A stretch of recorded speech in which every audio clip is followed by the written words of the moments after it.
बड़ो वितर्क दार्जिलिंग स्थित माल रोड में इसी वितर्कों को शुरू करने के लिए मेरा कलीग पलाश मंडल को मैं माइक्रोफोन सौंपता हूँ। একদমই এই মুহূর্তে যেটা বড় বিতর্ক, এই বড় বিতর্ক নিয়ে কিন্তু আমরা সরাসরি চলে এসেছি শৈল শহর দার্জিলিং এ। এই শৈল শহরে যতটাই ঠান্ডা ঠিক ততটাই কিন্তু রাজনৈতিক তাপ উত্তাপ ক্রমশ বাড়ছে। সেই রাজনীতির প্রসঙ্গে আমরা যাব না, প্রথমেই আমরা চলে যাব এই দার্জিলিং শহরের সাধারণ মানুষের চাওয়া পাওয়া না পাওয়া এই সব অভিযোগ নিয়ে। আমাদের এখানে যারা যারা উপস্থিত হয়েছে আমি একে একে পরিচয় করিয়ে দেবো। প্রথমেই আপনার কাছে যাব জিএনএলএফ। मैं वाई लामा जेएनएलएफ स्पोक पर्सन और मेरे साथ संजोग गुरुंगे यूथ कन्वेनर। একদমই জেএনএলএফ এর থেকে আমরা পরিচয় করে নিলাম। ঠিক তার পাশাপাশি এই দার্জিলিং এর যারা ক্ষমতায় আছেন আম্র পার্টি, আমরা প্রথমেই চলে যাব আম্র পার্টির কাছে জেনে নেব। मैं विक्रम आदि राय, हमरो party organising secretary central committee और मेरे साथ ही यूथ विंग का एक सदस्य।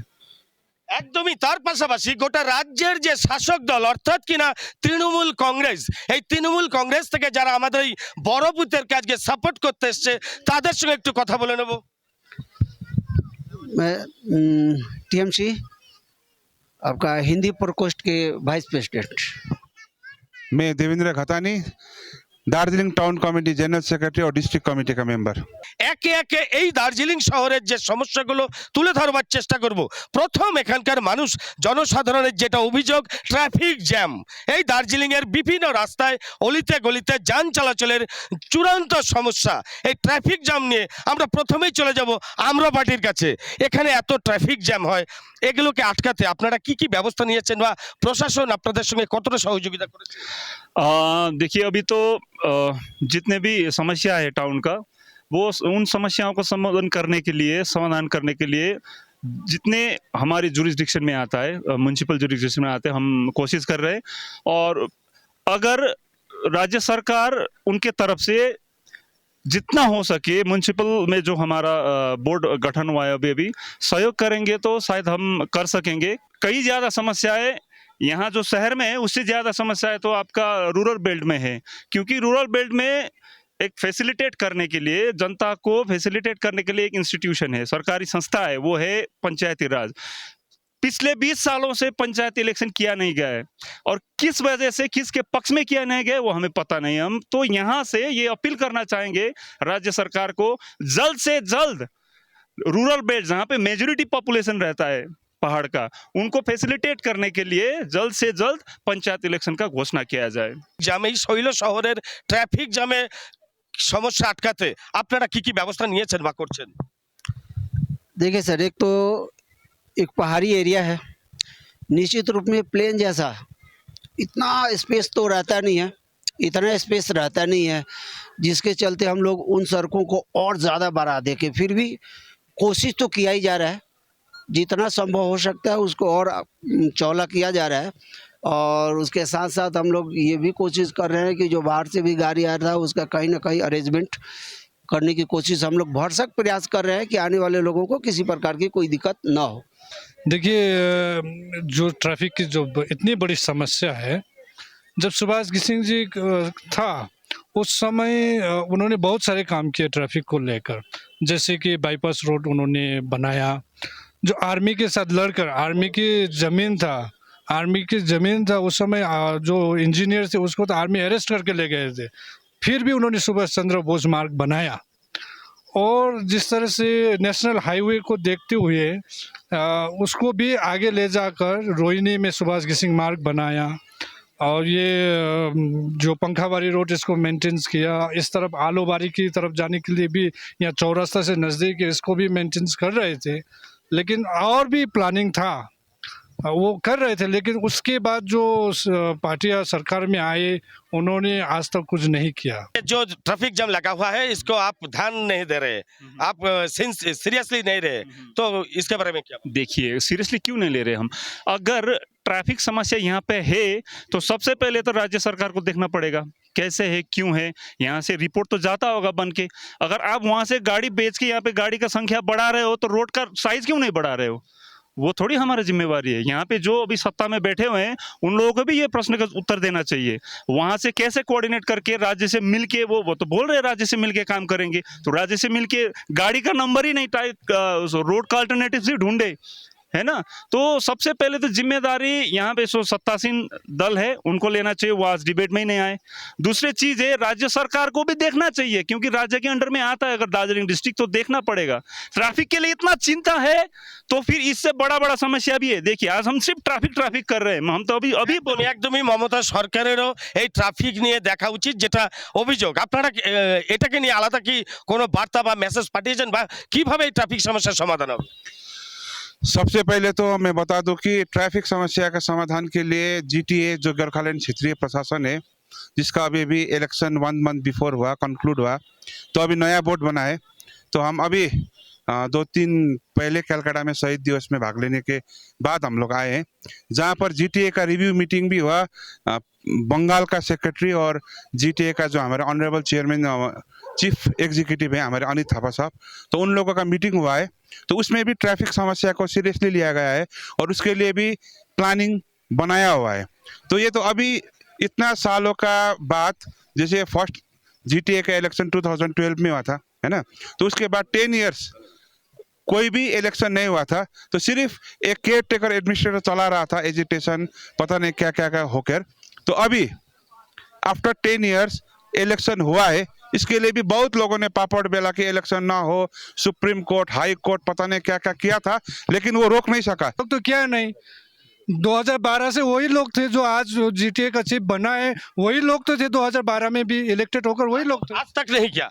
नहीं 2012 में जो इलेक्शन हुआ उससे पहले तो डीजेसी था, डीजेसी में तो ये डिपार्टमेंट था, वो लोग जो गलती करके छोड़ दिया उसको संभालने में तो काम ले। डीजेसी तो भरपूर किया, कोशिश किया उन्होंने, हर जगह एक रास्ता बनाने से समस्या समाधान नहीं। जो ट्रैफिक का बात हो रहा है ना, ये इतना ज्यादा अभी इंपॉर्टेंट नहीं है। अगर मेजोरिटी पॉपुलेशन जो जहाँ रहता है ना रूरल बेल्ट में, उसके लिए भी आप प्रश्न पूछिए। रूरल बेल्ट में जो पंचायत इलेक्शन वो क्यों नहीं करवा रहे, इतना पूछे। शहर के लिए तो इतना चिंता है सरकार को, मीडिया को भी इतना चिंता है। रूरल बेल्ट में जो रह रहे चाय बागानों में, वो जो डिप्राइव है, कितने 20 सालों से उनका इलेक्शन नहीं हुआ है पंचायत का, उसके बारे में भी पूछिए। आप बार बार ट्रैफिक बोल के इसको डाइवर्ट मत कीजिए। आपको चिंता है कि नहीं चाय बागानों का, वहां की जनता को है कि नहीं? अगर ट्रैफिक का इतना चिंता है सरकार को, टाउन का ट्रैफिक का, तो यहाँ का जो शैक्षिक व्यवस्था है वो गिरा है, उसके लिए क्या करना है आपको? इतने ज्यादा एजुकेशनल जो वो हुआ है ना, डिग्रेडेड हुआ है यहाँ के एजुकेशन। टॉप मोस्ट स्कूलों में से आते थे यहाँ के स्कूल, जो एशियन स्कूल है, उसमें प्राइमरी जो एजुकेशन का सिस्टम है पूरा कोलैप्स है, जो इलीगल अपॉइंटमेंट है उसकी वजह से। इसको क्या करना है? ट्रैफिक से बड़ा समस्या है ये जो एजुकेशन है। एजुकेशन लोग सही से नहीं पाएगा तो आप इतना बड़ा रोड बना दीजिए, कभी ट्रैफिक बंद नहीं होगा। জিটিএ নির্বাচন হয়েছে, মিউনিসিপ্যালিটি নির্বাচন হয়েছে, দীর্ঘ কয়েক বছর যাবৎ এই দার্জিলিংয়ে কিন্তু কোনো পঞ্চায়েত নির্বাচন হয়নি, যার ফলেই এখানকার সাধারণ মানুষের যেটা অভিযোগ, উন্নয়ন আটকে আছে। এখনো কেন এই দার্জিলিং শহরে বা দার্জিলিংয়ে কেন পঞ্চায়েত নির্বাচন হয়নি? আমরা সরাসরি প্রশ্ন করব তৃণমূলের কাছে। पंचायत इलेक्शन न होने का कारण मुझको लगता है कि डीजेसी एक्ट में जो 244M वगैरह कुछ बोलता है ना, वही एक प्रॉब्लम है पंचायत इलेक्शन नहीं होने में। डीजीएसी तो रिपील्ड हो गया बोल रहा था, और 2016 में कोलकाता हाई कोर्ट का ऑर्डर है कि आप पंचायत चुनाव कराइए, और हम लोग चाहते हैं कि 2012 में जो जीटीए अग्रीमेंट हुआ है, GTA agreement as per agreement panchayat चुनाव होना चाहिए। जीटीए में जो प्रावधान है पंचायत को लेकर, उस तरह की पंचायत चुनाव होना चाहिए यहाँ पर। ये हमारा सुनिए, पंचायत चुनाव न होने का कारण ये भी हो सकता है कि अभी तक किसी ने पंचायत चुनाव मांगा भी नहीं है अभी तक, जहाँ तक मुझे याद है ना। उन्नयन तो हो रहा है, सेक्रेटरी है वहाँ पर, है ना, क्या पंचायत में सेक्रेटरी क्या वो पब्लिक रिप्रेजेंट करता है? सेक्रेटरी पब्लिक रिप्रेजेंट नहीं करता, इलेक्टेड बॉडी नहीं है, नहीं करता है, वो अपना मनमर्जी कर रहा है, क्योंकि वहाँ पे लोगों को हेल्प करने के लिए पंचायत ऑफिस में, कार्यालय में कोई है ही नहीं। वहाँ पे है तो है पार्टी का कैडर है ना, जो सत्ता पे है वो पार्टी का कैडर वहां जाता है और सब कुछ वहां पे मैनिपुलेट कर रहा है। यहाँ तक कि जो सेक्रेटरी का काम है उस पर भी मैनिपुलेशन चलता है, पॉलिटिकल जो इंटरफेरेंस है वो चलता है। ऐसे कैसे चलेगा? जब तक इलेक्शन नहीं होगा तब तक ये ऐसा ही चलता रहेगा, और जो रूरल बेल्ट में मेजोरिटी लोग रहता है वो डिप्राइव ही रहेगा। मेरे राज्य सरकार से ये दरख्वास्त है कि जो मेजोरिटी लोग हैं जो रूरल बेल्ट में रहता है पहाड़ में, उनको ध्यान दिया जाए। यहाँ पे जो माइनॉरिटी में नंबर में रहता है टाउन में, उसके लिए तो करवाए ना इलेक्शन, म्युनिसिपल इलेक्शन करवा रहे हैं, और बाकी एरिया में भी हो रहा है म्युनिसिपल इलेक्शन पक्का होगा, लेकिन रूरल बेल्ट में जो मेजोरिटी लोग हैं उसके लिए कब करेंगे सरकार, इसी का कहना। और ये जो 243 का काम बोल रहे हैं, 243 एम सिर्फ 3 टायर पंचायत को रोकता है ना, 2 टायर क्यों नहीं करवा रहा है, फिर ब्लॉक समिति क्यों नहीं बन रहा है, पंचायत समिति क्यों नहीं बन रहा है, बस यही है। अब पंचायत की जो लोगों की जो पीने के पानी पर करप्शन हो रहा है, पंचायत में हर तरह से लोग मर रहे हैं, उनकी निकास के लिए, उनके हेल्प के लिए पंचायत चुनाव होना चाहिए। और डेमोक्रेसी में ये सबसे बड़ी हत्या है, जिस तरह से पंचायत चुनाव को रोक के रखा है। किसी भी तरह से as per GTA agreement panchayat चुनाव होना होगा। जेनेलिप के दोस्त ने बोला कि होना चाहिए, जब वो लोग थे तब 1 टायर 1 बार करवाया, उससे पहले नहीं करवाया, उसके बाद भी नहीं करवाया। उसके बाद आए बिमल गुरुंग जी, उसके बाद राज्य में आए वामपंथी सरकार के बाद में तृणमूल, इन्होंने भी कहा भी करवाएंगे, तृणमूल का भी हो गया लगभग, अब दूसरा वो तो चल रहा है ना। और जेनेलिप का जो टेन्योर था उस समय भी वो करवा ही सकते थे, 1 बार करवाए, 15 सालों में 17 सालों में 1 बार हुआ है, वो 1 टायर हुआ है ना। उसके बाद जीजीएम में ने भी कहा कि करवाएंगे, वो भी नहीं करवा पाए, क्योंकि वो उसको पता है अगर पंचायत इलेक्शन हो गया, 2 टायर इलेक्शन हो गया तो क्या होगा आपको पता है, जीटीए पैरालाइज हो जाएगा, क्योंकि वहां पे वो उसका मैनिपुलेशन और जो पॉलिटिकल वो गेम चलता है वहां पे ब्लॉक में और पंचायत में, वो तो नहीं चलेगा। इस वजह से वो करवाना ही नहीं चाहते थे। हमें लगता है हमरो पार्टी का ये एक डिमांड है, इसलिए सिंसियर डिमांड है, रूरल बेल्ट में लोगों को फैसिलिटेट करने के लिए, लोगों के यहाँ घर पे जो गवर्नमेंट प्रोजेक्ट है वो पहुंचाने के लिए हम चाहते हैं कि सरकार जल्द से जल्द एटलीस्ट 2 टायर पंचायत, जब तक 243M नहीं होगा, रिपील नहीं होगा, तब तक 2 टायर पंचायत करवाए और लोगों को फैसिलिटेट करे। जीटीए का इलेक्शन में हमरो पार्टी एक जगह से भी नहीं जीता है, खरसाङ में 1, वो भी 2 वोट से मुश्किल से, कालिम्पोंग में 0, और जितना भी हमारा पार्टी का मेंबर जीता है, सुनिए वो सब म्यूनिसिपैलिटी से जीता है। तो अगर बंगाल सरकार बिना पंचायत के काम नहीं करती तो क्या प्रजातांत्रिक मोर्चा और टीएमसी इतना सीट लाती, ये भी एक क्वेश्चनेबल को तब प्रजातांत्रिक और वो एक ही है, समझ में आ गया, एक ही क्यों नहीं करवाते आप, पूरा प्रजातांत्रिक को भी इस बार विलय करके बता दीजिए, हम भी अब तृणमूल हो गए। अगर टीएमसी सरकार रूरल एरिया में, पंचायत एरिया में काम नहीं करती तो ममता बनर्जी ने जो 66 रुपीज था पहले जेएनएलएफ के टाइम में, वो बढ़ के मोर देन 200 हुआ है, अभी 200 से भी ज्यादा हुआ है ना। और राजू बिष्ट जी बार बार कहते हैं कि मिनिमम वेज, अगर राजू बिष्ट जी मिनिमम वेज देना ही चाहते हैं तो मेम कमान जो मेम है सुकिया के पास में, तो वो तो गवर्नमेंट ऑफ इंडिया का है, उसमें दीजिए, किसने रोका है? हमने भी पंचायत इलेक्शन तो नहीं रोका है, ममता बनर्जी जी ने कहा है कि ये इलेक्शन होने के बाद पंचायत इलेक्शन भी होगा। पता ही नहीं है कब बोला, मुख्यमंत्री जी तो आज तक बोला ही नहीं है, लेकिन यहाँ के सारे लोग चाहते कि पंचायत चुनाव हो। टीएमसी सरकार कभी भी पंचायत चुनाव नहीं कराएगा। जब पंचायत चुनाव यहाँ करेंगे तो सबसे पहले जो जीटीए एक्ट है वो फेल हो जाएगा। इन लोगों का यही है, और ये मकसद कि इन लोगों का जब ये गवर्नमेंट का जो पॉलिसी है वो फेल हो जाएगा तो गवर्नमेंट फेल हो जाएगा, इसलिए ये लोग पंचायत चुनाव नहीं कराएगा। 1986 से लेकर 2005 तक रूल किया तो कितनी बार पंचायत चुनाव किया, इसे पूछिए। एक ही बार किया। बताएंगे जेएनएलएफ में चुनाव हुआ, पंचायत चुनाव हुआ, उसके बाद 2005 में नया अग्रीमेंट हुआ, वो नया अग्रीमेंट के मुताबिक पंचायत चुनाव अमेंडमेंट हो रहा था। 6 शेड्यूल के अंदर पंचायत चुनाव दूसरे हिसाब से होता था। रूरल बेल्ट के लिए फिर हम बात कर रहे हैं, रूरल बेल्ट के लिए पंचायत नहीं हो पाया, जो कि हमरो पार्टी का जो एक मैनिफेस्टो है जीटी इलेक्शन, उसके नंबर 1 में रखा गया था, है ना। और दूसरा बात जो रूरल बेल्ट को इफेक्ट कर रहा है, रूरल बेल्ट को डिप्राइव रख रहा है, वो है ताऊजी डिपार्टमेंट जीटीए का जो एग्रीमेंट है उसमें है, वो क्यों नहीं ट्रांसफर किया जा रहा है वो जीटीए में? ये राज्य सरकार को क्वेश्चन है, हमारा तृणमूल सरकार को क्वेश्चन है, क्यों ट्रांसफर नहीं किया जा रहा है? क्योंकि क्या तृणमूल सरकार ये ठान के बैठा है कि हम रूरल बेल्ट को डिप्राइव रखेंगे, ना तो वो पंचायत इलेक्शन करवा रहा है जो कि सीधा रूरल बेल्ट से रिलेटेड है, ना तो ताऊजी डिपार्टमेंट ट्रांसफर करवा रहा है वो भी रूरल बेल्ट से रिलेटेड है। ये क्यों किया जा रहा है? यही मुझे डेवलपमेंट सच में करना चाहता है तो आप केरला में जाएंगे, केरला में टी गार्डन का मिनिमम वेज कितना है आपको पता है? 425 रुपया, और यहाँ पे 202 रुपये। 202 रुपये में 1 केजी मीट भी नहीं आता है, 1 केजी मीट नहीं आता है। 202 रुपये में अगर डेवलपमेंट सच में करवाना चाहता है तो पर्जा पट्टा दीजिए, मिनिमम वेज 500 से ऊपर की 400 से 500 से ऊपर होना चाहिए और पर्चा पट्टा यही होना चाहिए डेवलपमेंट। बाकी डेवलपमेंट हम लोग को नहीं चाहिए। और पंचायत इलेक्शन हमरो पार्टी करवा के ही रहेंगे, ये डिमांड हम करते रहेंगे। गवर्नमेंट और कुछ भी यहाँ का लिए अच्छे चाहते हैं तो जो वो लोग खुद 2011 का जो जीटीए एक्ट में लिखा हुआ है 3 टायर पंचायत चुनाव हम लोग कराएंगे, हाँ वो करके दिखाए। 3 टायर पंचायत करके अनिल थापा कहाँ जाएगा? 3 टायर पंचायत होगा तो जीटे कहाँ जाए? जीटे को कहाँ बैठाएगा? ডেভেলপড হচ্ছে, পঞ্চায়েত নির্বাচন কেন হচ্ছে না? It's state matter. हम यहाँ सड़कों पे हल्ला करेंगे तो स्टेट इलेक्शन हो जाएगा? अरे मीटिंग में भी बोलो आओ। सड़क गली में हम कोई यहाँ पे वो नहीं कर रहे, डिस्कशन नहीं कर रहे। मीडिया है, ये कोई सड़क गली का चर्चा नहीं है, ये सीधा सरकार को जाता है कि नहीं जाता है? तो इसका भी कोई महत्व तो होगा, आपका चैनल का कोई इज्जत तो होगा। अब तो मीटिंग होगा तो डिबेट होगा तो उसके लिए सभी लिए एक फंड के लिए डिस्कशन होगा, एजुकेशन के लिए डिस्कशन होगा, हेल्थ के लिए होगा, टी गार्डन के लिए होगा। तो जितना भी डिस्कशन होगा डिबेट। इसके लिए तो पीने का पानी का ठीक ठाक बंदोबस्त नहीं है। दार्जिलिंग में हर गली में हर रास्ते में पीने का पानी का हर घर में नहीं है। अमृत जल कर रहा है तो म्यूनिसिपैलिटी कर रहा है तो শাসক দলে তো আপনারা আছেন, আপনারা কেন এই নির্বাচনটা করাচ্ছেন? फंड तो दे रहा है तो फंड कहाँ से लाएगा?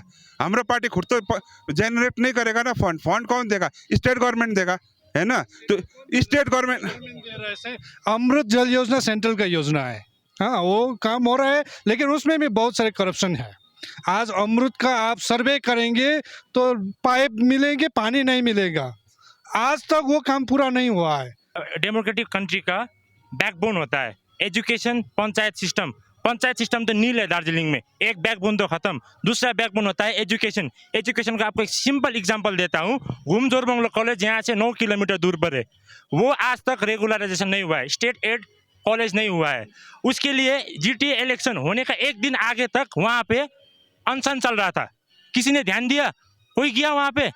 हम लोग गए थे। जीटीए का एजुकेशन का बात है तो सबसे बड़ा घोटाला डीजीएससी ने किया है। 120 करोड़ का सर्व शिक्षा अभियान का घोटाला हुआ है। सुनिए घोटाला हुआ है तो सीबीआई लाई, 120 करोड़ का घोटाला हुआ है। आपने किया होगा। सुनिए डीजीएससी ने क्या है? सुनिए डीजीएससी का टाइम में क्या है? वहाँ पर तो नहीं लाखपा रिंदन था, आप नहीं भागा, वो भाग गया, उसका कुछ भी नहीं हुआ। पार्थ चैटर्जी जी का क्या जो अभी अरेस्ट होके चले गए वो करप्शन नहीं है क्या? ईडी गलत है क्या? अब ये 100 कितना करोड़ बोल रहे हैं, वो 20 करोड़ वहां पे। सुनिए विजय माल्या करोड़ों रुपए लेके भाग गया। नीरव मोदी भाग गया, किसके से पे भाग गया? सुनिए ना, विजय माल्या भाग गया, नीरव मोदी भाग गया, ललित मोदी भाग गया। देखिए निर्मला मोदी, ये जो लोग भी विजय माल्या, ये संवैधानिक पद में नहीं है, ये लोग इलेक्टेड मेंबर्स नहीं है। लेकिन हमारा जो मिनिस्टर है वो तो इलेक्टेड है ना। इलेक्टेड है तो पुलिस ने पकड़ा, तो हमने तो अपोज तो नहीं किया है। अगर चाहे आप बीजेपी का बात कीजिए या अभी हम लोग यहाँ का टीएमसी का बात कीजिए, किसी ने कुछ नहीं किया है। একদমই সাধারণ মানুষের যেটা বক্তব্য, এখানে কোনো দল, শাসক দল সেটা রাজ্যে হোক বা কেন্দ্রে হোক, কোনো দলই কিন্তু এই দার্জিলিংবাসীর জন্য, এখানকার মানুষদের জন্য সেরকম কিছু উন্নয়ন এদের নজরে নেই। কবে হবে নির্বাচন? কবে পৌঁছবে মানুষের ঘরে ঘরে পানীয় জল? কবে পৌঁছবে আলো? কবে ঢুকবে প্রতিটা ঘরে ঘরে শিক্ষা? সেদিকেই কিন্তু তাকিয়ে দার্জিলিংয়ের সমস্ত নাগরিক। দার্জিলিং মানুষের কাছে একটা বড় চাওয়া পাওয়া আছে, সেটা শিক্ষা ব্যবস্থা। কারণ এখানকার মানুষের বা এখানকার স্কুলের বাচ্চাদের পড়াশোনা করতে হলে বা উচ্চ শিক্ষিত হতে গেলে তাদেরকে এই দার্জিলিং ছেড়ে অনেক দূর দূরান্ত যেতে হয়। কখনো যেতে হয় শিলিগুড়ি, বা কখনো আরো হায়ার এডুকেশন নিতে গেলে তাদের যেতে হয় কলকাতা। स्कूल एजुकेशन तो दार्जिलिंग में तो पहले से बढ़िया स्कूल है ना। उसके बाद जो टीएमसी सरकार आई है, टीएमसी सरकार आने के बाद तो हिल यूनिवर्सिटी तकदा में उसका भी शिलान्यास किया, काम भी शुरू हो रहा है ना। तो विभिन्न टेक्निकल कॉलेज, एक वो क्या बोलते वो पॉलिटेक्निकल कॉलेज खुल रहा है। उसके बाद वो जो क्या कॉलेज का, कलकत्ता का फेमस कॉलेज का एक क्या नाम बोले तो प्रेसिडेंसी कॉलेज का एक ब्रांच भी खुल रहा है। और जो 2004 में नहीं हो सका वो इस बार जरूर होगा। और जो राजू बिष्ट का बात है, सुनिए जो राजू बिष्ट का बात है, ईडी भेजो, राजू बिष्ट ने अब तक काम कुछ भी नहीं किया है। इसी प्रांगण से कहा था, इसी वहीं आगे से कहा था कि अगर मैं सांसद चुन जाऊंगा तो मैं गोरखालैंड लाऊंगा। किधर है वो गोरखालैंड?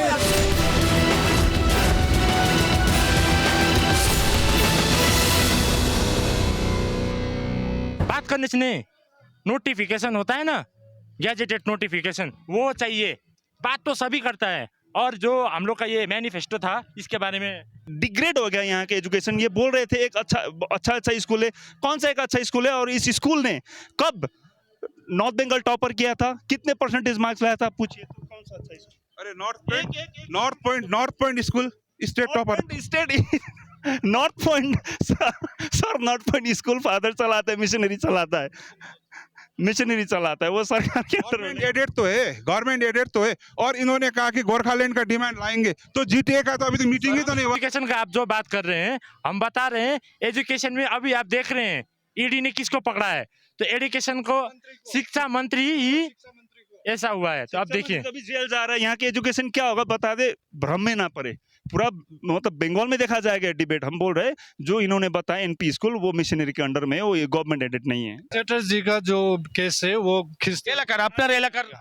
खिंचते हुए पहाड़ भी आएगा। पार्थो चटर्जी का केस जो है हम देखेंगे किस तरह कौन कौन लोग जाएंगे। हाँ, क्योंकि अगर शिक्षा में इस तरह से घोटाला होगा, शिक्षा में इस तरह से इलीगली लोगों को डालेंगे, तो हमारा भाई बच्चे लोग कैसे पढ़ेंगे, क्या पढ़ेंगे? डिपार्ट का बात कर रहे हैं ना, तो वो तो लाखपा इंडियन 120 करोड़ खाके भाग गया। सबसे पहले सुनिए, अरे वो तो बीजेपी का कठपुतली है सीबीआई। तो सीआईडी बुलाएंगे तो आप ही जाएंगे, क्योंकि उस समय आप ही लोग थे। और सुनिए, हम बोल रहे हैं ना, ना इधर बीजेपी ना इधर टीएमसी, किसी ने भी बीजेपी को भी 15 साल वोट दे के जिताया है। अभी मानसून सेशन चल रहा है, कहाँ पे हम लोग का बिल? लाखपा इंडियन भाग गया डीजेसी का टाइम में लाखपा इंडियन तो 120 करोड़ खाके भाग गया। उनके साथ यही लोग थे। हम नहीं था। अगर मैंने एक सुनिए मैं वाई रामा को चैलेंज करता हूँ। अगर मैंने एक रुपये खाया तो केस करे। ये केस से बचने के लिए ये लोग तृणमूल में गया है। बस देखिए इंडियन के साथ मैंने 1 रुपये भी खाया तो ये केस करे। He should go to the court. देखिए नहीं, एजुकेशन का जहाँ तक बात है, काम डाउन एजुकेशन का जो बात है, मैंने खाया तो he has to prove. आप ही लोग थे। एक्सक्यूज मी, लोग ने कब खाया? You are pointing me personally. দীক্ষা বাচ্চাদের এডুকেশন, তার পাশাপাশি এই শৈল শহরের যে যান্ত্রিক যে জ্যামজট, যে রাজনৈতিক নেতাদের জন্যই অনেক ক্ষেত্রে হয়ে যাচ্ছে জ্যাম, এই সমস্ত কাটিয়ে এই শৈল শহর আবার কবে ফিরে আসবে আগের ভূমিকায়? এই 1000 টাকার প্রশ্নই, লাখ টাকার প্রশ্নই কিন্তু এখন ঘুরপাক খাচ্ছে এই শৈল শহর জুড়ে। ভিডিও জার্নালিস্ট শিবম মোদকের সঙ্গে কিরণ ছেত্রী, পলাশকান্তি মণ্ডল, রিপাবলিক বাংলা, দার্জিলিং।